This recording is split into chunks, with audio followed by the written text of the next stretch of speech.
Greetings, welcome to 70 Years and Beyond. My name is Wambui Bahati.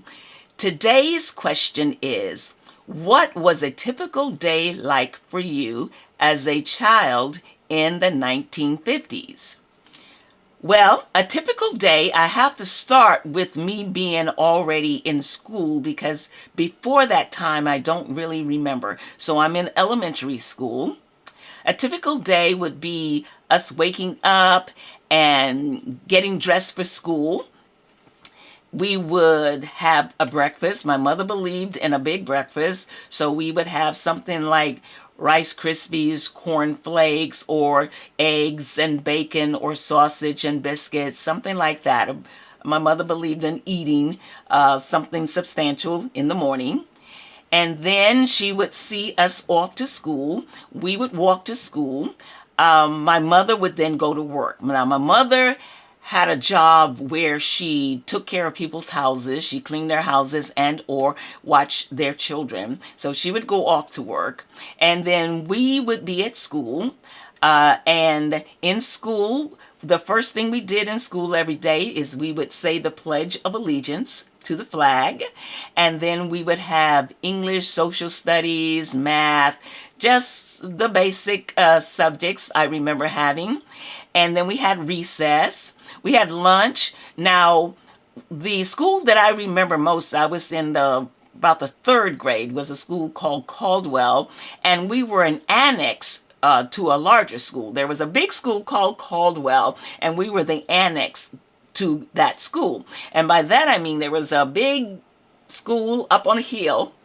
That was Caldwell School, and that was where the white kids went. And we had the annex, which was a much smaller school, and that's where the people, well, Black Americans, African Americans, we were called Negroes at that time, the people of color, that's where the school was that we went to at that time.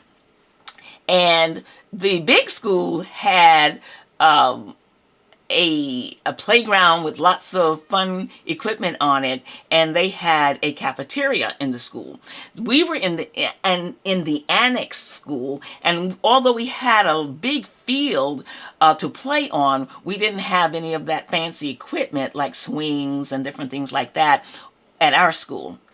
And at lunchtime, we didn't have a cafeteria. So a truck would come by that had milk and different things that needed to be cold. Any cold foods that we were going to be served would come on this truck so that we'd have something cold for lunch because we didn't have a cafeteria. And so in the afternoons, we would have more classes. We would be dismissed, go home. Now, when I would get home, a parent would not be there. My mother would be at work, and in the afternoon, before I would get home from school, my father would leave to go to work at the post office. So when I got home from school, there would be no adult there. But in those days, it didn't seem to be a big deal so much, at least not in my community. A lot of the kids went home and their parents were still at work, and the parents always told us, when you get home, you go inside, you lock the door, you don't open the door for anyone, no other children are allowed inside, you change out of your school clothes into your play clothes, then you eat yourself a snack, you sit down and do your homework, and after you did your homework, you could watch a little TV if you wanted to. And that's what a typical day was for me. And then about an hour after I would be home, my mother would come home.